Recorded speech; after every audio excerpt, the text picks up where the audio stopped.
Hello everyone, this is me Jyoti Soni and again welcome. आज जो हम चैप्टर पढ़ने वाले हैं वो हमारी पिछली कहानी को आगे बढ़ाने वाला है। जी हाँ, तो पिछली कहानी क्या पढ़ी थी तो उसको थोड़ा सा रिवाइज करना तो बनता है ताकि हम अभी हमारी स्टोरी को आगे कंटिन्यू कर पाए। तो सबको पता होगा कि लास्ट टाइम हमने देखा था कि कैसे ईस्ट इंडिया कंपनी इंडिया में सेट हो जाती है।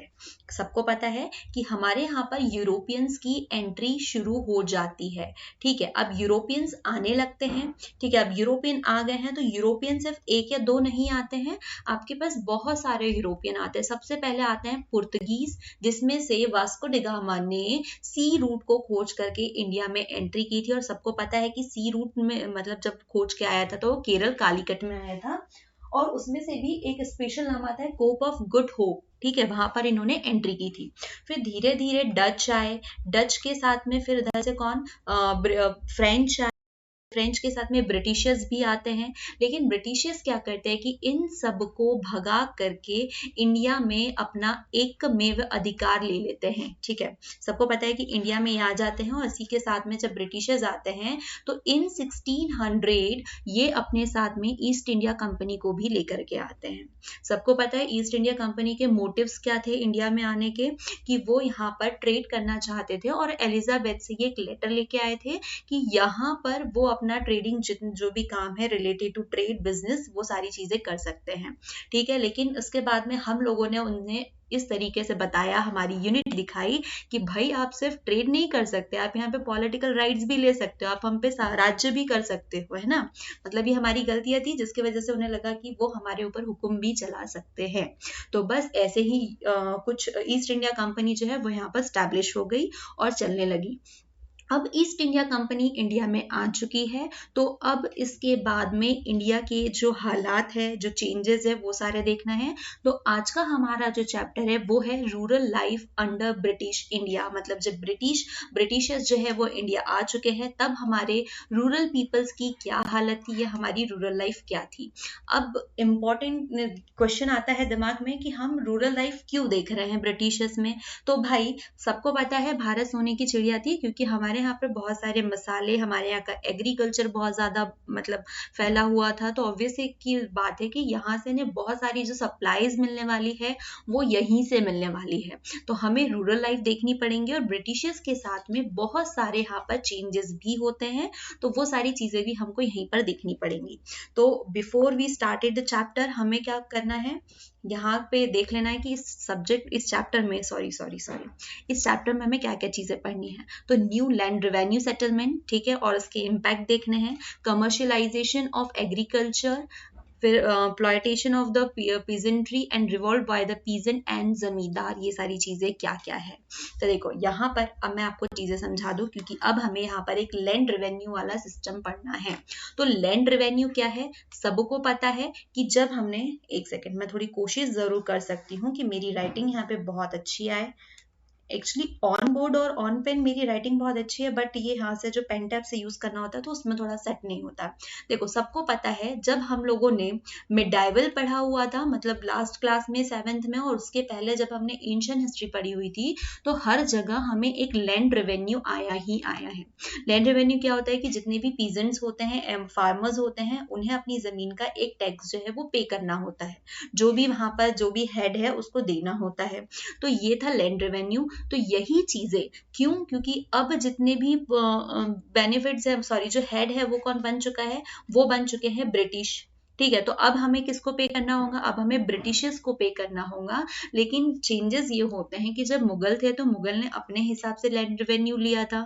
ठीक है, उन्होंने भी बहुत ज्यादा मतलब तानाशाही मचाई हुई थी, लेकिन एज कम्पेयर टू ब्रिटिशर्स वो बहुत कम थे। क्लियर। फिर हमने जब एंशिएंट में देखा था तो जो भी राजा महाराजा हुआ करते थे उस टाइम में, तो वो भी लैंड रेवेन्यू लिया करते थे, लेकिन वो सहूलियत के हिसाब से लेते थे।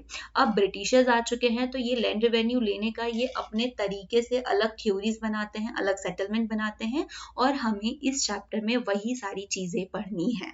तो चलो स्टार्ट करते हैं आज का हमारा चैप्टर। अब कहानी है तो कहानी हम धीरे धीरे अच्छे से ही शुरू करेंगे। तो सबको पता है हमने बैटल ऑफ बक्सर पढ़ा हुआ था, जब बक्सर का युद्ध हुआ था।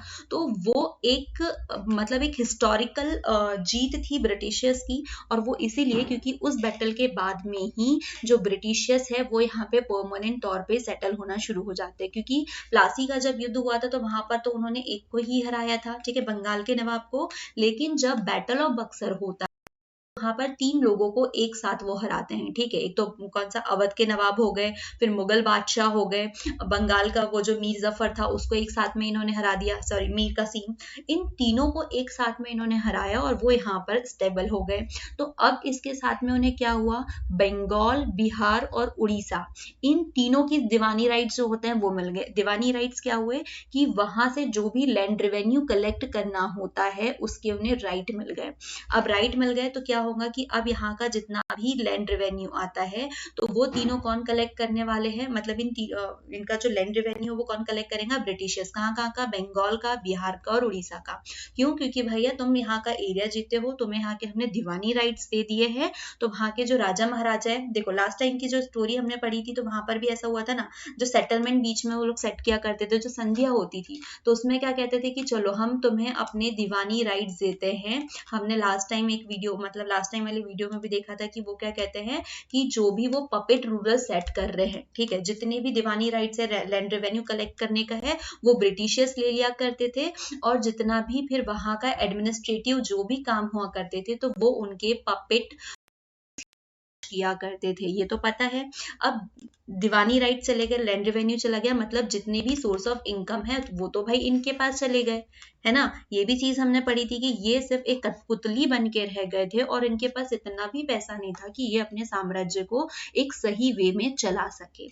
अब अंग्रेज जो है वो भी बहुत ही ज्यादा शातिर है। उन्होंने कहा कि भाई हमें इतने सारे राइट्स तो मिल गए हैं कि हम यहाँ से लैंड रेवेन्यू कलेक्ट कर सकते हैं, लेकिन इसको कलेक्शन को हम सिर्फ एज अ ड्यूटी नहीं लेंगे। अब हम क्या करेंगे, ईस्ट इंडिया कंपनी भी हमको इंडिया में चलानी है, यहाँ से भी हमें प्रॉफिट लेना है, तो क्यों ना हम यहाँ से लैंड रेवेन्यू कलेक्ट कर रहे हैं, जो भी पैसा आ रहा है हमारे पास में, हम उसको कंपनी को चलाने में भी यूज करें, है ना। The East India Company had to organise the land revenue system in such a way that is yielded enough income to meet the growing administrative expenses of the company. The money from the land revenue should also help the company to support its trade in India, क्योंकि company को भी बहुत सारे पैसे की आवश्यकता थी, क्योंकि वो इंडिया में अपने ट्रेड को एक्सप्लोर करना चाहते, एक्सटेंड करना चाहते थे।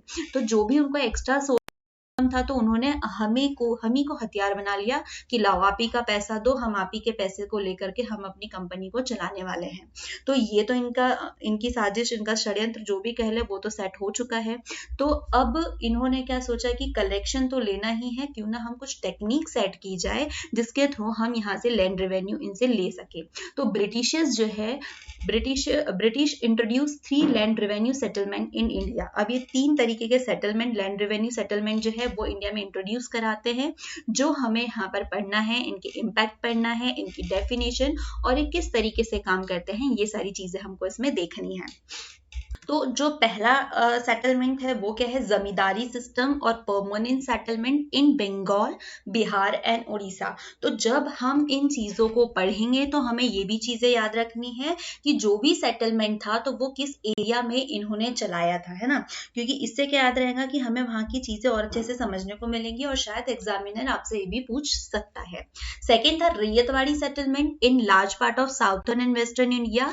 आप जब भी ये चीजें पढ़ रहे हैं तो आप मैटर नहीं करता कि आप हिस्ट्री पढ़ रहे हैं, पॉलिटी पढ़ रहे हैं या जियोग्राफी पढ़ रहे हैं, हर जगह आपको मैपिंग करनी ही करनी है। अब आप कहेंगे कि मैम आपने क्यों यहाँ पर मैप ऐड नहीं किए हैं, तो भाई अगर मैं मैप यहाँ पर सीधे रख दूंगी तो आपकी जो मेहनत है इन चीजों को ढूंढने की वो बच जाएंगी, और वो बच जाएंगी तो आप डायरेक्टली चीजों को नहीं सीख पाएंगे। तो बेस्ट है कि आप उठ करके जब आप बंगाल, बिहार और उड़ीसा के चक्कर लगाए अपने मैप में, तो वहां पर आप ये भी डालें कि भैया यहाँ पर एक जमींदारी सिस्टम था। एक और चीज चीज इंपॉर्टेंट कि जब भी आप अपने नोट्स बना रहे हैं, जब भी चीजें पढ़ रहे हैं, एंड आई थिंक जो मैंने यहाँ पे प्रेजेंटेशन ऐड की है वो मोर देन सफिशिएंट है, जो आपके नोट्स हैं उन सारी चीजों को। कई लोग कहते हैं कि मेरे इसमें बहुत सारी मतलब वर्ड्स, बहुत सारी चीजें, पूरा लेसन छपा हुआ है, तो भाई ये आपकी हेल्प के लिए छपा हुआ है, क्योंकि आपको और मेहनत नहीं करनी पड़ेगी आंसर्स फाइंड करने में। दूसरा कि आप क्या करेंगे, जो भी आपका चैप्टर है वहां पर आप एक ब्लैंक मैप जरूर लगाएंगे। ये मैप क्यों है, क्योंकि जितना भी आपने इस चैप्टर में जो भी चीज जहां भी पढ़ी हुई है, तो हम उस चीज को उठा करके इस मैप पे बता सकते हैं, कि जैसे ही आप इस मैप को रिवाइज करेंगे तो आपको पता चलेगा कि अंदर हम है किस एरिया में क्या चीजें की गई है, कौन से चेंजेस हुए हैं, तो वो चीज हमको हेल्प भी करेंगी। इससे एक और फायदा ये होगा कि आपको मैपिंग अलग से नहीं करनी पड़ेगी, साथ ही साथ आपकी मैपिंग भी हो जाएंगी। तो कल में कोई कुछ भी कहे कि कहाँ पे कौन सी चीज है, कहाँ से कैसे आई है, या वो पास्ट फॉर्म में कैसी थी, प्रेजेंट में क्या है, तो हम इजीली उसको एक्सप्लेन कर सकते हैं, डिस्क्राइब कर सकते हैं। चलो फिर रैयतवाड़ी सेटलमेंट जो है वो साउथर्न और वेस्टर्न इंडिया में बहुत जगह यूज की गई थी। फिर एक और सेटलमेंट आता है जो कि है महालवाड़ी सेटलमेंट, जो कि पंजाब, नॉर्थ वेस्ट प्रोविंस और अवध वाले एरिया लगाया गया था। अब ये एक्चुअल में कौन कौन सी टेक्निक में क्या क्या होता है वो हम डिटेल से पढ़ लेते हैं। सबसे पहले आता है हमारा जमींदारी सिस्टम और परमानेंट सेटलमेंट। तो जमींदारी से नाम क्लियर होगा कि जमींदारी सिस्टम एक्चुअल में क्या है, क्योंकि नाम से ही डेफिनेशन मिल रही है। लेकिन जमींदारी सिस्टम जो है इसे इंडिया में जो इंट्रोड्यूस कराते हैं वो है Lord Cornwallis. This revenue settlement was introduced by the governor general Lord Cornwallis. It was given this dual name of zamindari and permanent settlement. ठीक है, इसे दोनों नाम दिए गए, मतलब दोहरी जो नाम है वो दिए गए, एक तो जमींदारी सिस्टम और परमानेंट सेटलमेंट। अब ऐसा क्यों है भाई, तो इसके रीजंस भी हम साथ में देखते हुए चलते हैं। लेकिन यहाँ पे इंपॉर्टेंट क्या है ये दिखाना कि ये वाला जो है किस किस एरिया में लगाया गया है। तो हमने जस्ट अभी पढ़ा था कि बंगाल, बिहार और उड़ीसा वाले एरिया में जमींदारी सिस्टम था, और जो जमींदारी सिस्टम है वो लॉर्ड कॉर्नवालिस द्वारा इंट्रोड्यूस कराया गया था इन इंडिया। देखो बहुत सारी चीजें जो है ना हम अभी की अभी इस स्टोरी को मतलब फॉर एग्जामिनेशन पर्पस भी याद करते हुए चलेंगे, और मैं कोशिश तो कर रही हूँ, बाकी अब डिपेंड करता है कि आपको समझ में आ रहा है या नहीं। और जो भी हो आप मुझे कमेंट करके बता सकते हैं। तो ठीक है, अब जमींदारी सिस्टम को दोनों ही नाम क्यों दिए गए थे कि जमींदारी सिस्टम और परमानेंट सेटलमेंट। अब जो जमींदार थे बंगाल, बिहार और उड़ीसा, ठीक है, तो यहाँ के जमींदारों को क्या किया गया, इन्हें वहां का हेरिडिटरी ऑनर्स बना दिए गए। क्यों, क्योंकि जो ब्रिटिशर्स है वो क्या कह रहे थे कि भाई हमें जो है लैंड रेवेन्यू लेना है। ठीक है, अब हमें लैंड रेवेन्यू लेना है तो हम क्या करेंगे कि यहाँ के जितने भी पीजेंट्स है, फार्मर्स है, तो उनसे जो जमींदार है, अब आप जमींदार जितने भी जमींदार है वो आप उनसे लैंड रेवेन्यू ले लो। ठीक है, जो जमींदार है, एक सेकेंड मैं इसको फिर से बताती हूँ कैसे सिस्टम है। देखो फार्मर्स है, जितने भी फार्मर है या किसान है, पीजेंट्स है, तो उन्हें लैंड रेवेन्यू पे करना है। तो वो क्या करेंगे, यहाँ के जो जमींदार है वो इन्हें पे करेंगे। ठीक है, जमींदार को पे करेंगे, और जो जमींदार है वो किसको पे करेंगे, वो ब्रिटिश कंपनी को पे करने वाले हैं, जो ईस्ट इंडिया कंपनी है उन्हें पे करेंगे। तो यहाँ पर इन्होंने क्या कर दिया कि यहाँ के जितने भी जमींदार है तो उसको इस जमीन का जो भी जमीन उनके अंडर में आ रही है, जिनकी वो जमींदारी देख रहे हैं, उनको उसका हेरिडिटरी ऑनर बना दिया कि भाई ये चलो आपकी जमीन है, ये आप ही को मतलब इसकी देख रेख जो भी करना है वो सब आपको करना है। तो अब ये जमींदार जो है वो बहुत ज्यादा खुश हो गए हैं, क्योंकि इन्होंने कहा है कि भैया आप इसके मालिक बन चुके हो, है ना। मतलब जिनसे भी इनको लेना है, कलेक्ट करना है, जितने भी पीजेंट्स है वो उनसे एक फिक्स अमाउंट में कलेक्शन करते हैं और वो फिर कंपनी को दे देते हैं। अब इन्होंने इसको क्या कर दिया, फिक्स अमाउंट। लेकिन हाँ, यहाँ पर एक चीज हुई कि जो भी लैंड रेवेन्यू था वो एक फिक्स अमाउंट में था, और पहले हमारा जो सिस्टम था इन एंशिएंट इंडिया, तो वहां पे क्या था कि जो भी आपकी फसल उगती थी उसके ऊपर डिपेंड करता था कि आपकी जो लैंड रेवेन्यू है वो आपसे कितना लिया जाएगा। लेकिन यहाँ पर ईस्ट इंडिया कंपनी जो है वो एक फिक्स अमाउंट डिसाइड कर देती है कि आपसे इतने अमाउंट में टैक्स जो है वो लिया ही जाना है। तो जितने भी पीजेंट्स है, फार्मर है, वो जमींदार को पे करते थे, और जमींदार जो है वो जा करके कंपनी को देता था या ब्रिटिशर्स को देता था। ठीक, कंपनी उसे पे करती थी, और इन्हें इस तरीके से खुश कर दिया गया कि आप इसके करता धरता हो, आप इसके मालिक हो और इसे वंशानुगत हेरिडिटरी कर दिया कि जब तक कि आप यहाँ का लैंड रेवेन्यू पे करते रहोगे तब तक ये जमीन जो है वो आपकी वंशानुगत चलते जाएंगी। मतलब अभी यहाँ पे मेरे पापा जो है वो लैंड रेवेन्यू कलेक्ट कर रहे हैं तो भी मेरी है, और मेरे मतलब फिर मेरे बच्चे भी जो है वो, जब तक कि हम इसको कंपनी को दे रहे हैं तब तक ये हमारी वंशानुगत है। लेकिन जिस दिन हमने इन्हें पे करना बंद कर दिया उस दिन ये जो है खत्म हो जाएगा। The amount to be paid was fix at as it was not be increase in future. ये जो अमाउंट था वो एकदम फिक्स कर दिया गया था, इसे भविष्य में बदला नहीं जा सकता था। ठीक है। और ये वाला भी है कि जो जमींदार है मतलब उसको पूरे राइट्स थे, as long as zamindar paid the land revenue he had hereditary rights over his zamindari और लैंड होल्डिंग। जब तक कि वो लैंड रेवेन्यू पे करेगा तब तक के ही उसकी जमींदारी बनी रहेंगी, अन्यथा नहीं रहेंगी, वो कभी भी इसे छीन सकते हैं। अब इस सेटलमेंट के इम्पैक्ट्स क्या पड़े, देखो सबसे पहले तो जमींदार जो है वो बहुत ज्यादा खुश हो गए। क्यों? क्योंकि कैसे? क्योंकि उन्हें ऐसा लगा कि चलो हमें मालिक बना दिया गया। लेकिन असल में ऐसा नहीं था। ठीक है, मतलब वो जो चीज सोना दिखती है, हर चमकती हुई चीज सोना नहीं दिखाई देती है ना, तो यही चीज यहाँ पर भी होती है। हालांकि ब्रिटिशर्स को इससे बहुत ज्यादा फायदा हुआ, क्योंकि क्या हुआ कि इनकी जो फाइनेंशियल प्लानिंग जो इन्होंने बना के रखी हुई थी, these had the Britishers to do financial planning, this revenue arrangement ensure that the company got a fix amount on a regular basis. उन्हें एक रेगुलर बेसिस पे एक फिक्स अमाउंट डेली मिल रहा है। डजंट मैटर वो अमाउंट कैसे आ रहा है, आपको उतना फायदा हुआ भी है या नहीं हुआ है, तो इससे किसी को कोई फर्क नहीं पड़ा, लेकिन कंपनी को एक अमाउंट डेली बेसिस पे मिल रहा है। ठीक है। अब कंपनी जो है वो ये भी सोच रही थी कि जमींदारों को हमने मालिक बना दिया है तो वो क्या करेंगे, मतलब हमने उसको हेरिडिटरी और परमानेंट, देखो परमानेंट जो वर्ड है क्यों से कहा गया परमानेंट सेटलमेंट, क्योंकि यहाँ पर हमने क्या किया, जो जमींदार थे तो उन्हें परमानेंट बेसिस पे उसका लैंड ऑनर बना दिया। ठीक है। तो अब जमींदारों से ये एक्सपेक्टेशन किया जाता था कि जमींदार इसमें इंटरेस्ट लेंगे, जो उसका कल्टीवेशन है उसको इम्प्रूव करेंगे। ठीक है। मतलब इम्प्रूव जो भी जमींदारी में जो भी चीजें होती है ना, जो आजकल हमारे खेती किसान वगैरह करते हैं कि जो फर्टाइल जमीन है उसको और ज्यादा फर्टिलाइजेशन करने के लिए जो भी काम किए जाते हैं, तो अंग्रेज इनसे एक्सपेक्ट कर रहे थे कि जो जमींदार है वो इसमें अपना इंटरेस्ट दिखाएंगे, बट ऐसा नहीं था। ठीक है। ठीक है। तो जमींदारों का इसमें हालांकि कोई इतना ज्यादा इंटरेस्ट नहीं था। It was also expected that zamindar would show interest in the improvisation, यहाँ पे स्पेलिंग थोड़ा मिस्टेक है, cultivation, as they were made permanent and hereditary land owners. अब एक और चीज थी यहाँ पर कि जो लैंड रेवेन्यू होता था तो वो एकदम परफेक्ट एक अमाउंट में, जैसे 60% 70% जो भी चीज है रखी हुई थी बाय ब्रिटिशर्स की, बस हमें इतना परसेंटेज जो है, इतना amount as a land revenue चाहिए। तो जो जमींदार हुआ करते थे वो क्या करते थे, जो एक्स्ट्रा बेनिफिट मिल रहा है, ठीक है, जो एक्स्ट्रा बेनिफिट हो रहा है तो वो अपने पास रख लिया करते थे। और जो मतलब देखो जैसे % बेनिफिट हुआ और 50% ही उन्हें कंपनी को देना है, तो रिमेनिंग 20% जो है वो किसके खाते में जाता है, वो जमींदार के खाते में जाता है। तो हालांकि इस केसेस में उस टाइम में जमींदार जो है वो और अमीर बनते हुए जा रहे थे।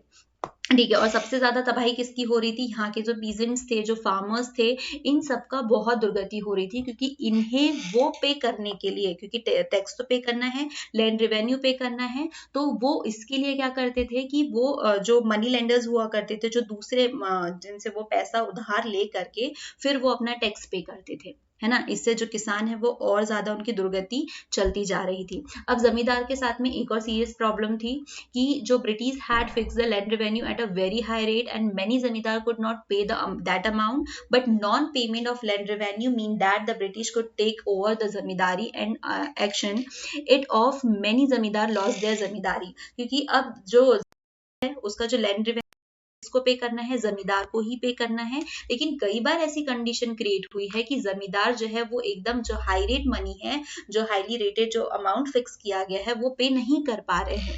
ठीक है। हालांकि इसके नीचे एक बार कौन और आ रहा था, इनके नीचे फार्मर आ रहे थे, जो कि मैंने जस्ट आपको अभी बताया।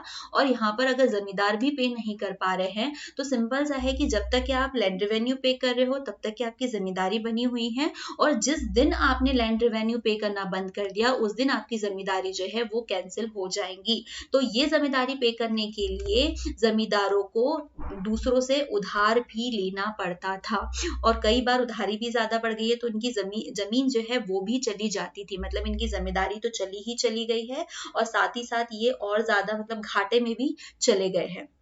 ठीक है, 19th century onward when prices of grain were raised and cultivation expanded, जमींदार enjoyed heavy jump in their income। अब एक टाइम भी आया 19th century के दौरान जब जो अनाज की कीमतें हैं वो बहुत ज्यादा बढ़ने लगी, क्योंकि लैंड रेवेन्यू एकदम फिक्स था, फिक्स अमाउंट देना था, तो जो रिमेनिंग बेनिफिट था वो कौन एंजॉय, जमींदार एंजॉय कर रहे थे। और यही टाइम था जो जमींदार एकदम उन्नति कर रहे थे। पहले कई जमींदारों की जमीन अपने हाथों से चली गई जिसके ऊपर वो काम करवा रहे थे। ठीक है, तो अब यहाँ पर ये वाला सिस्टम हो गया, मतलब ऐसा हुआ कि एक टाइम आया कि थोड़ी सी, मतलब ऐसे हर बार ऐसे बहुत अच्छी चीजें नहीं होती है, लेकिन चलो यहाँ पे जमींदारों को भी खुश किया गया कि यहाँ पर जैसे ही प्राइजेस ग्रेन के बढ़े तो वहां पर किसने एंजॉय किया, जमींदारों से, क्योंकि British did not get any advantage as they received only a fixed amount as a land revenue. तो जितना बेनिफिट था वो किसने यूज किया, इंजॉय किया, वो जमींदारों ने इंजॉय किया। Most of the zamindar were not interested in improving the land, many of them shifted to the cities, renting out the land of the tenants, they were only interested in their income with these rent। देखो, अब कई जमींदार ऐसे थे जो interest में नहीं थे कि भाई उनको जमीन को बहुत ज्यादा इंप्रूव करना है, कल्टीवेशन बढ़ाना है, जमीन को फर्टाइल करना है, तो इन सारी चीजों में इंटरेस्टेड नहीं थे। उन्होंने क्या सोचा कि भाई पैसा तो आ रहा है क्योंकि काम करने वाले तो लगे हुए हैं, तो चलो अब हम दौरा कर लेते हैं सिटीज का।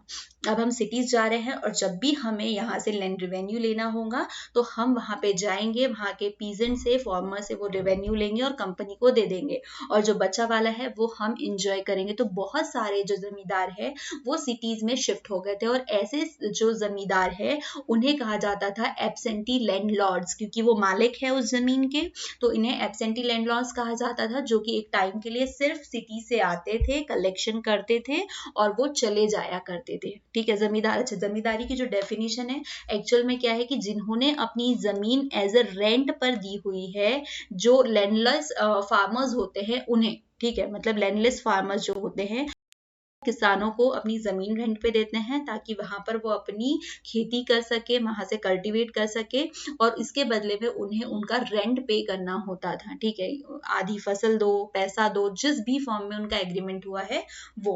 ठीक है, अब यहाँ पर जो कल्टिवेटर्स थे, the farmer who were the actual cultivator were exploited very badly. जो मैं आपको पहले भी बता चुकी हूँ कि यहाँ पर सबसे ज्यादा जो घाटा है, यह आप किसी भी सेटलमेंट में पढ़ लो, अगर सबसे ज्यादा एक्सप्लॉइटेशन किसी का हुआ है तो वो वहां के फार्मर्स का हुआ है, क्योंकि भाई मेन मेहनत जो है जमीन पे कौन कर रहा है, फार्मर कर रहे हैं। मतलब जो संघर्ष होता है ना कि एक सूखी जमीन में फसल लगाओ, वेट करो, उस फसल को उगाओ, मार्केट तक के पहुंचाओ, तो ये सारे फेजेस कौन फेस कर रहा है, फार्मर कर रहे हैं। लेकिन जो मेन बेनिफिट है वो कौन ले रहा है, इनके पहले ये जो है वो पे कर रहे हैं जमींदार को, फिर जमींदार जो है वो कंपनी को पे कर रहा है। इन्हें कंपनी को किसी से मतलब नहीं है, बस हमारा जो एक फिक्स अमाउंट है वो हमें ला करके दे दो, हम उसमें खुश है।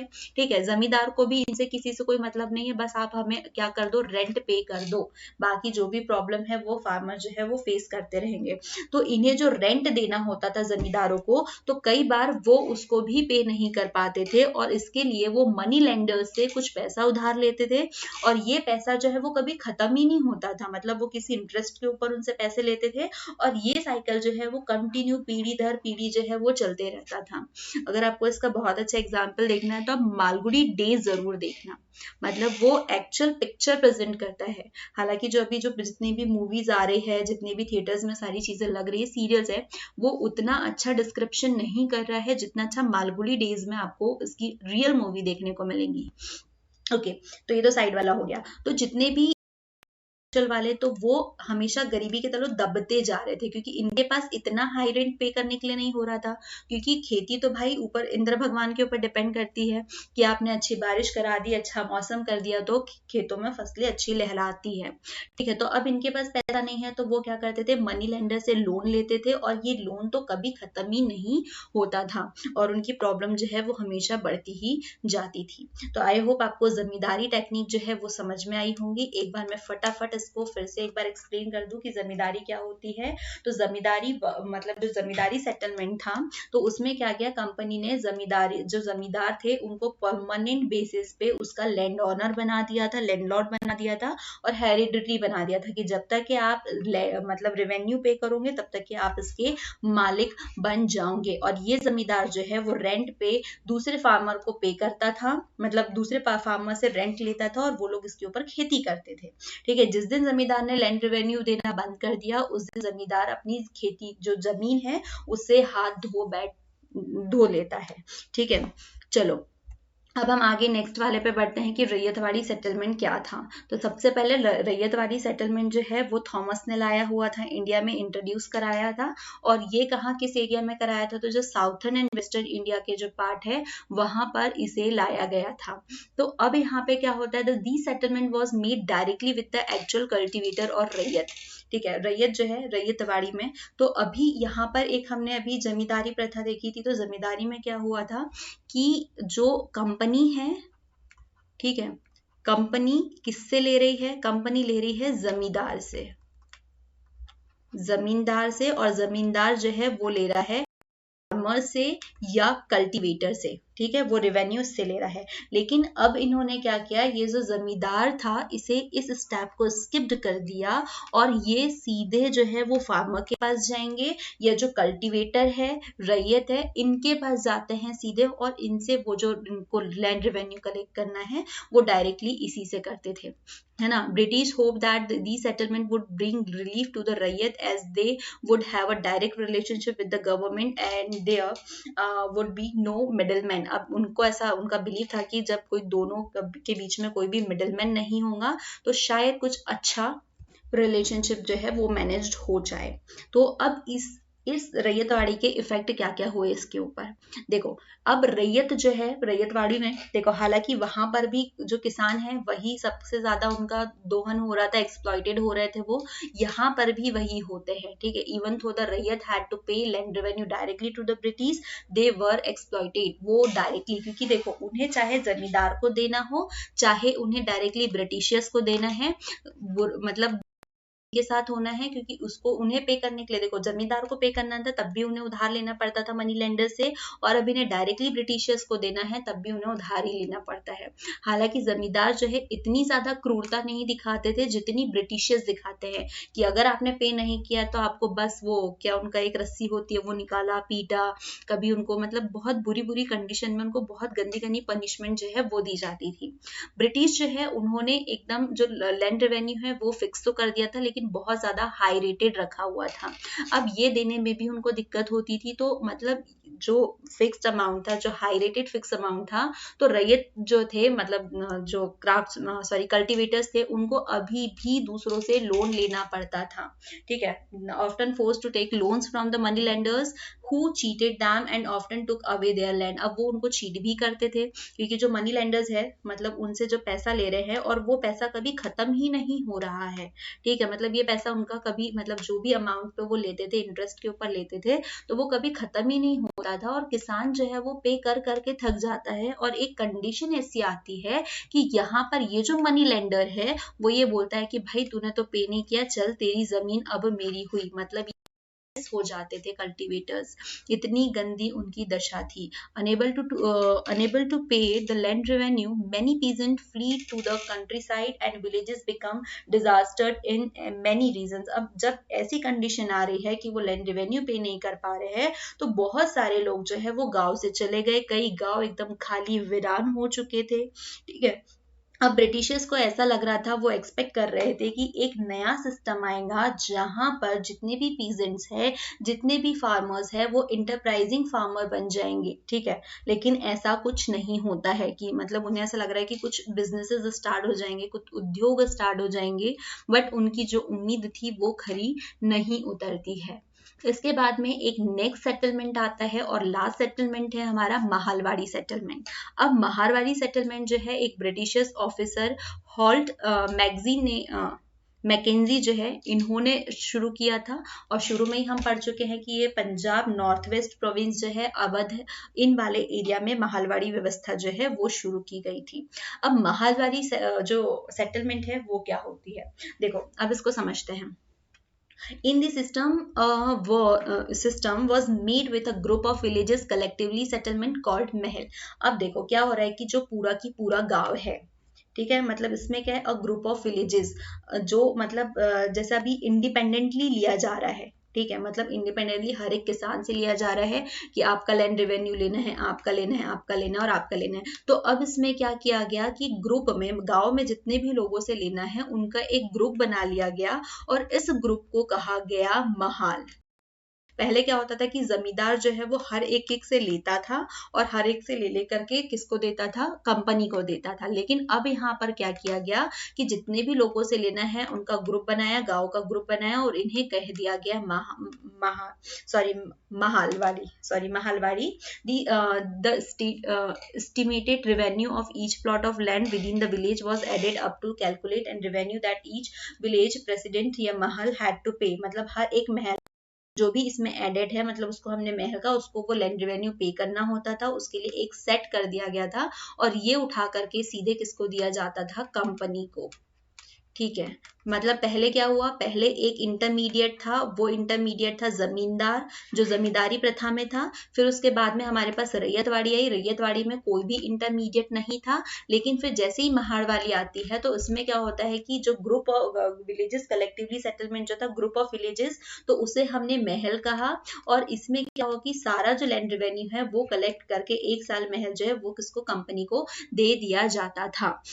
ठीक है, इसको आप रिवाइज भी कर सकते हो थोड़े थोड़े टाइम बाद में। अब ये जो रिस्पॉन्सिबिलिटी है कि हर किसी से लैंड रेवेन्यू कलेक्ट करना है और कंपनी को पे करना है, तो इसके लिए एक हेडमैन जो है वो नियुक्त किया जाता था। और ये वाली जो प्रोसेस है, आप इसको सिंपली ऐसे समझे कि जैसा आपने जमींदारी में पढ़ा था तो सेम वैसा ही है, बट वहां पे जमींदार ये काम किया करता था, लेकिन यहाँ पर ये काम जो है वो एक मुखिया, ये एक हेडमैन करेगा जो कि महल में रखा हुआ है। ठीक है, इसमें सबका ग्रुप बना दिया और सबका एक साथ में लेकर के ये उनको पे कर रहा है। अब इस सिस्टम में क्या हुआ, British try to preserve the villages as an important social institution of the north India. अब उन्होंने गांव को एक इम्पोर्टेंस देने की कोशिश की, नॉर्थ इंडिया वाले जो साइड में ये शुरू किया गया था, तो उन्हें लगा कि हाँ, जो गांव है वो भी अपनी एक इम्पोर्टेंस, मतलब क्या कहना चाहिए कि उन्हें थोड़ा सा अच्छा फील कराएगा कि भाई देखो तुम्हारी इम्पोर्टेंस है यहाँ पर। अब जमींदार जो महलवाड़ी सेटलमेंट है उसके इम्पैक्ट क्या क्या पड़े, तो भाई आप कोई भी सेटलमेंट देख लो, वहां पर एक इम्पैक्ट हमेशा मिलेगा कि जो कल्टिवेटर्स है, जो रियल है, पीजेंट है, जो फार्मर है, वो हमेशा डोमिनेंट होते रहेंगे। ठीक है, in these arrangement also the big and powerful zamindar dominated and exploited the smaller and the poor peasant. उनका हमेशा से ही मरण हुआ है इसमें, वो हमेशा उधार लेते जाएंगे मनी लैंडर्स से और वहां पे चुकाते जाएंगे और अपनी जमीन को भी खोते जाएंगे। Many small farmers were deprived of ownership of their land by the rich landlords or money lenders of the village। अब इस सिस्टम में भी ऐसा ही होता है। There was a concentration of land and authority in the hand of a few rich landlords। जो भी जमीन की अथॉरिटीज वगैरह थी, जो भी कंसंट्रेशन था, वो कुछ रिच लैंडलॉर्ड्स हुआ करते थे, उन्हीं के पास में है। और बाकी जो भी काम कर रहे हैं तो वो एज अ क्या कहना चाहिए, मतलब रेंटल, मतलब वो सिर्फ वहां पे एक मजदूरी कर रहे हैं, बाकी जो जितना फायदा है वो दूसरों को मिल रहा है, जो रिच लैंडलॉर्ड्स है उनको मिल रहा है, और फार्मर एज अ मजदूर वहां पे काम करते हैं। तो भाई ये था जो ब्रिटिशर्स ने 3 सेटलमेंट लाए थे, जमींदारी सेटलमेंट, रैयतवाड़ी और तीसरा था महलवाड़ी, ये वाले। तो उम्मीद करती हूँ कि तीनों आपको समझ में आए होंगे। एक बार मैं फिर जमींदारी में क्या था, एक इंटरमीडिएट था और वो इंटरमीडिएट कौन था, जमींदार था। रैयतवाड़ी में कोई भी इंटरमीडिएट नहीं था, सीधे आपको कंपनी को पे करना है। और जो थर्ड है महलवाड़ी, उसमें महल में, मतलब महल जो ग्रुप बनाए गए हैं उसके थ्रू एक हेडमैन जो है वो यहाँ से कलेक्शन करता है और वो कंपनी को पे करता है। इजी है, तीनों एक दूसरे के सिमिलर ही है ऑलमोस्ट, तो ज्यादा कोई दिक्कत नहीं है। इम्पैक्ट आप अच्छे से एक्सप्लेन कर सकते हो क्योंकि सिमिलर है, इम्पैक्ट भी बहुत ज्यादा डिफरेंट नहीं है। तो अब हम इसके नेक्स्ट सेगमेंट की ओर बढ़े, तो कमर्शियलाइजेशन ऑफ एग्रीकल्चर। जस्ट अभी हम लोगों ने एक चीज पढ़ी थी कि अभी अंग्रेजों को ऐसी उम्मीद हुई थी, ठीक है, अंग्रेज क्या उम्मीद कर रहे थे कि शायद जो पीजेंट्स है, जो गांव छोड़ करके दूसरे शहरों में शिफ्ट कर रहे हैं, तो उन्हें ऐसा लगा था कि शायद लोग जो है वो कोई ना कोई उद्योग इंटरप्राइज जो है वो स्टार्ट करना शुरू करेंगे। तो ऐसा तो कुछ हुआ नहीं। तो अब अंग्रेजों ने क्या किया, उन्होंने कुछ ऐसी क्रॉप्स को ग्रो करना शुरू किया जिनकी रिक्वायरमेंट यूरोप में बहुत ज्यादा थी, ठीक है, क्योंकि हमें पता है यूरोप में इंडियन एग्रीकल्चर या इंडियन मटेरियल गुड्स की बहुत ज्यादा नीड थी, क्योंकि यहाँ से सप्लाई होता था। हमने भी पढ़ा था कि पहले टर्किश के थ्रू होता था, लेकिन जैसे ही उनके साथ में उनकी दुश्मनी होने लगी तो वो खुद ही आ गए, है ना, और खुद ही आ गए। तो उन्होंने कहा कि भैया इतनी मेहनत करके 7 समंदर पार करके हम आए हैं, तो थोड़े दिन तो रह करके जाएंगे, और ये थोड़े दिन 200 साल हो गए, है ना। अब यहाँ पे क्या करते हैं, ब्रिटिशर्स जो है वो कुछ ग्रोविंग क्रॉप जो है यहाँ पर स्टार्ट करते हैं जिनकी रिक्वायरमेंट यूरोप में हो, और वो यहाँ से इंडियन फार्मर्स जो है उन्हीं को उसको ग्रो करने के लिए यूज करते हैं।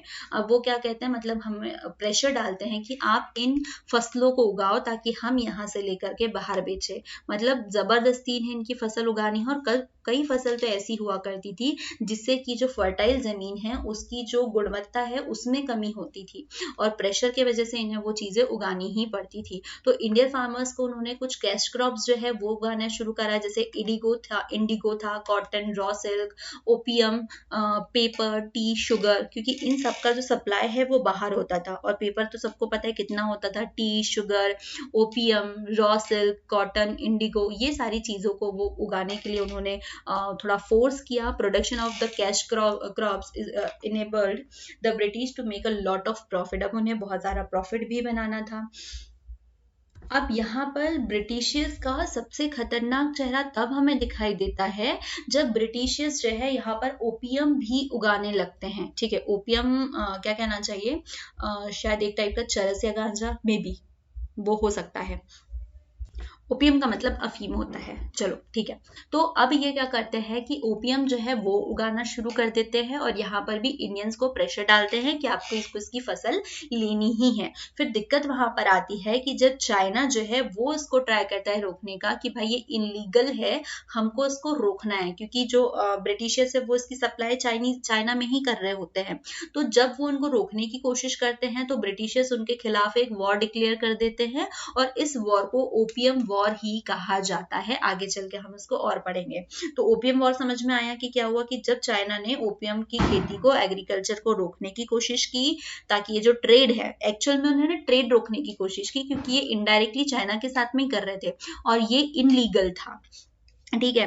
तो ब्रिटिशर्स ने भाई चलो पंगे ले लेते हैं, लेकिन हम अपना काम नहीं रोकने वाले हैं। तो चलो थोड़ा थोड़ा जो कल्टीवेशन ओपियम यही शुरू कर देते हैं।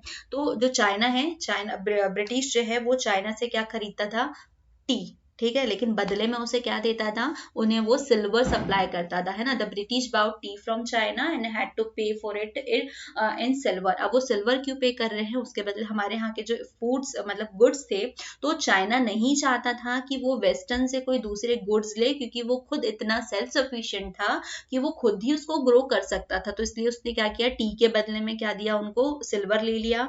अब क्या होता है, they came up with a very cunning and corrupt plan of producing opium in India and they smuggling in it China। जब हमने ओपियम वॉर पढ़ा जस्ट अभी तो उसमें क्या होता है कि ये लोग इंडिया में ओपियम कल्टीवेशन जो है वो स्टार्ट करते हैं, और जो कि बहुत ही करप्ट प्लान रहता है, ठीक है, मतलब कनिंग एंड करप्ट प्लान बहुत ही बेकार रहता है, और उसको स्मगल करते हैं किसमें, चाइना में। और चाइना को जब इससे दिक्कत होती है तो वो ओपियम वॉर जो है वो डिक्लेयर कर देते हैं। तो ब्रिटिश जो है इनको इससे कोई दिक्कत नहीं थी, इनको कंप्लीटली इलीगल ट्रेड बता दिया गया था, और इससे वो मतलब क्या समझ, it suppose I mean financing their trade, वो उनकी अलग ही कोई मेंटेलिटी चल रही थी भाई, तो उनसे किसी ने पंगा लेना भी नहीं समझा। अब हम बात करते हैं इंडिगो की। अब इंडिगो जो है, इंडियन इंडिगो जो है वो यूरोपियन क्लोथ के लिए बहुत ज्यादा सही था, क्योंकि इसकी डिमांड भी बहुत ज्यादा थी। The Indian Indigo was in great demand by European cloth manufacturers because it produce a rich blue colour. अब वहां पर इसकी सबसे ज्यादा डिमांड थी, क्यों, क्योंकि इसका जो हमारे यहाँ का जो इंडिगो था वो बहुत अच्छा कलर देता था और इसीलिए यूरोपियन क्लोथ्स मैन्युफैक्चरर्स जो है वो हमारे इंडिगो की रिक्वायरमेंट रखते थे। ठीक है, अब वो रिक्वायरमेंट करनी है, ब्रिटिशर्स को वहां से पैसा कमाने की बहुत ज्यादा वो हो गई, तो इन्होंने यहाँ पर लोगों को प्रेशराइज किया। देखो हर एक जो भी कल्टीवेशन पढ़ेंगे, जो भी ब्रिटिशर्स ने कराया है, तो हर एक जगह इन्होंने प्रेशराइज किया है कि आपको ये काम करना ही करना है। ठीक है, फिर इसमें क्या हुआ कि वहां पर 18 सेंचुरी के बीच में वहां पर बहुत ज्यादा इसकी मांग बढ़ने लगी, तो इन्होंने क्या किया, मतलब जो यूरोपियन है वो भी इसकी डिमांड करने लगे, तो उन्होंने यहाँ के जो फार्मर कल्टीवेटर्स है इसके साथ में एक एग्रीमेंट सेट किया, और वो एग्रीमेंट में ये था कि एटलीस्ट 25% वाले एरिया में आपको इंडिगो जो है वो लगाना ही लगाना है, क्योंकि हम यहाँ से बहुत ज्यादा बेनिफिट ले रहे हैं। अगर आप नहीं मतलब जो इंसान लगा रहा है तो उसको लोन भी प्रोवाइड किया जाता था, और वो लोन भी कभी खत्म नहीं होता था। ठीक है, जो लोन की हम बात कर रहे हैं कि जो कंपनी उन्हें दिया करती थी, तो ये लोन भी कभी खत्म नहीं होता था, और इससे क्या होता था कि जो फर्टाइल जमीन है उसकी गुणवत्ता कम होती थी। ठीक है, वो नॉन फर्टाइल में चेंज हो जाती थी, तो इससे जो लोग हैं वो मतलब जो इंडियन पीपल्स है वो राइस उगाना चाहते थे, लेकिन उन्होंने उसको रोक दिया कि नहीं भाई, आप सिर्फ फर्टाइल क्या करो, मतलब क्या करना है, आपको इंडिगो ही लगाना है। ठीक है, तो एग्रीमेंट भी साइन हुआ करते थे उस दौरान में बहुत सारे, कि आपको सिर्फ उगाना है तो क्या उगाना है, आपको इंडिगो की ही खेती करनी है। तो ये भी भाई उस वक्त एक बहुत बड़ी समस्या थी, लोग दबे हुए थे, प्रेशराइज थे, क्योंकि उन्होंने जो एक एग्रीमेंट भी साइन कर लिया था, और जिनने एग्रीमेंट साइन किया भाई उनको तो करना ही करना है, और बाकी लोगों को भी मोस्ट ऑफ, और जिनके पास बहुत ज्यादा फर्टाइल जमीन है तो उनको तो लगाना ही लगाना नेसेसरी हो चुका था। फिर हम बात करते हैं कि जो कमर्शलाइजेशन है उसका एग्रीकल्चर के ऊपर क्या इफेक्ट पड़ा है ना, impact of commercialisation of agriculture. तो भाई जो ब्रिटिशर्स थे उनको बहुत ज्यादा फायदा हुआ, क्योंकि भाई वो अपने मनचाही मनपसंद की फसलें यहाँ पे लगा रहे हैं और उससे बेनिफिट भी ले रहे हैं। लेकिन सबसे ज्यादा जो नुकसान हुआ उनका हुआ जो यहाँ पे थे और वो प्रेशर में आके ये काम कर रहे थे, मतलब हमारे जो इंडियन फार्मर्स है, कल्टिवेटर्स है, ये बहुत बुरी तरीके से दबे हुए थे, एक्सप्लॉइटेड हुए थे, इनका सबसे ज्यादा नुकसान हुआ था। अब ब्रिटिशर्स जो है इनकी जो पॉलिसीज थी, तो इससे क्या हुआ कि जितने मतलब जो लैंड ओनर्स थे वो लैंडलेस होने लगे, बहुत सारे लैंडलेस लेबर्स बढ़ने लगे, मतलब जो परसेंटेज था वो इंक्रीज हुआ, क्योंकि इससे क्या, जो लैंड ओनर थे तो उनको लैंड रेवेन्यू पे करने के लिए पैसा चाहिए था, पैसा लेने के लिए उन्होंने मनी लेंडर से उधार लिया, मनी लेंडर से नहीं ले पाए तो उन्होंने क्या किया, अपनी जमीन को उन्हें देना पड़ा, और जब जमीन दे दी तो भाई वो जमीन अब उनके पास है ही नहीं, तो वो लैंडलेस लेबर की तौर पे वहां पे काम करने लगे, उन्हें सिर्फ एक अमाउंट मिला करता था। ठीक है, जिससे वो सेटिस्फाई नहीं है, क्योंकि भाई इतनी सारी जब आप इस जमीन के ऊपर मेहनत कर रहे हो और फसल मिल रही है वो आपकी नहीं है, तो फिर क्या ही मतलब है। तो सबसे ज्यादा नुकसान जो है वो इन्हीं का हुआ, और यहाँ पर इस दौरान मतलब इस सेंचुरी में सबसे ज्यादा लैंड की जो लेबर्स है इनके इसमें जो परसेंटेज है उसमें इंक्रीमेंट हुआ है।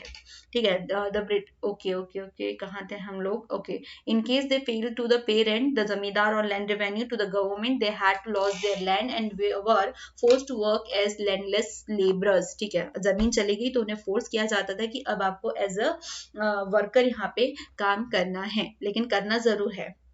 ठीक है, exploitation by the money lenders, just अभी जो चीज मैंने एक्सप्लेन की है वही यहाँ पर भी है कि मनी लेंडर्स ने कैसे इनका शोषण किया है। देखो सिंपल सी एक और बार फिर से समझा दूं कि लैंड रेवेन्यू पे करना है, ठीक है, रेवेन्यू पे करना है किसानों को, और उनके पास में पैसा है नहीं तो वो पैसा लेने के लिए जाते हैं इनके पास में, और जब ये इनको पे नहीं कर पाते हैं टाइम पर, ठीक है, मतलब इनको इन्होंने टाइम पर पे नहीं कर पाया तो क्या होता है कि ये अपना परसेंट जो है वो इंक्रीज करते जाते हैं। मतलब इसमें इन्होंने बहुत झोल किया है कि अगर, क्योंकि भाई उस वक्त इतने पढ़े लिखे तो होते नहीं थे, तो इन्होंने क्या किया कि हाँ लो हमने आपका पैसा लगा दिया, लेकिन इन्होंने उसको अपनी किताब में लिखा ही नहीं है, उनको घुमा फिरा दिया है, और परसेंट जो है वो बढ़ाते बढ़ाते जा रहे हैं, और इनको जिंदगी भर पे करना होता है। तो एक टाइम ऐसा आता है कि जहां पर वो पे नहीं कर पा रहा है, तो उस वक्त क्या कहते हैं ये लोग कि लाओ भाई जो है वो मेरी हो गई, ठीक है, मतलब वो जब पे नहीं कर पा रहे हैं तो वो जमीन आपकी हो गई है। तो ऐसे करके बहुत सारे मतलब जो पीपल्स मतलब जो ऑनर्स थे, लैंड ऑनर्स, तो वो लैंडलेस हो गए। ठीक है, तो जो मनी लेंडर्स है, जो पैसे वाले लोग थे, तो इन्होंने इसका बहुत ज्यादा शोषण किया है। वो हाई रेट के इंटरेस्ट लगा देंगे, वो फिर वहां पर जो अकाउंटिंग है उसमें कोई ना कोई गड़बड़ कर देंगे, वहां पर साइन करना भूल जाएंगे। ठीक है, and making the peasant sign for a larger amount at they had to borrowed. ठीक है, वहां पर कुछ ना कुछ ऐसी हरकतें जरूर करेंगे जिससे कि उनको आजीवन पे करना होता है, और जब नहीं करेंगे तब हम आपकी जमीन ले लेंगे। ठीक है, तो इस कंडीशन में उनके साथ क्या होता है कि वो अपनी जमीन को हार जाते हैं। अब फैमिने क्या होता है भाई, देखो अकाल तो आपने बहुत टाइप के पढ़े होंगे, ठीक है, बहुत सारे होते हैं, लेकिन हम इस ड्यूरेशन में क्यों पढ़ रहे हैं, क्योंकि यहाँ पर एक डिफरेंट काइंड ऑफ जो फैमिने है वो यूज होता है। क्योंकि देखो मोस्ट ऑफ हम लोग क्या देखते हैं कि जब कहीं पे बहुत ज्यादा ओवरफ्लो बारिश हो जाती है, ठीक है, मतलब कभी भूकंप आता है, कभी बाढ़ आती है, कभी सूखा पड़ जाता है, तो इन सब के चक्कर में अकाल आते हैं। लेकिन इस ड्यूरेशन में जो अकाल आया था, तो भाई वहां पर बहुत ज्यादा terrible poverty, misery, exploitation of rural India was revealed when the family ravaged the countryside regularly. क्योंकि भाई जो लोग थे, ठीक है, वो गरीबी और भूखमरी से इस तरीके से त्रस्त हो गए थे कि वहां पर इस टाइप का अकाल देखने को मिला। क्योंकि वहां पर सारी चीजें तो बकायदा हो रही थी, लेकिन वो गरीब पे गरीब होते जा रहे थे, लोगों की जमीन चली गई थी।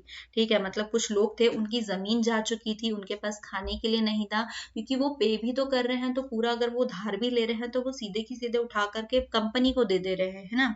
पहले उनको जमींदार शोषण कर रहा है, मनी लेंडर कर रहा है, कंपनी कर रही है, तो इनके पास तो कुछ तो इनके पास सिर्फ दो ही चीज बचती है, और वो होती है गरीबी और सेकंड भूखमरी। तो कई लोग, ठीक है, आपको यकीन नहीं होगा अगर हम उसके जो आंकड़े देखेंगे, तो उस वक्त बहुत सारी ऐसी चीजें होती है, मतलब बहुत सारे लोग मरते हैं। तो ये किसी तरीके का क्रॉप डिसीज नहीं था, कोई फ्लूड नहीं था, कोई पेव नहीं था, ये सारी प्रॉब्लम्स क्यों क्रिएट हुई थी, हैवी टैक्सेशन की वजह से, एक्सप्लॉयटेटिव लैंड रेवेन्यू की वजह से, जो पॉलिसीज थी वो ब्रूटल ट्रीटमेंट की वजह से, ठीक है, ब्रूटल ट्रीटमेंट बाय लैंडलॉर्ड्स और मनी लेंडर, इन सब के वजह से ये कंडीशन जो है वो क्रिएट हुई थी।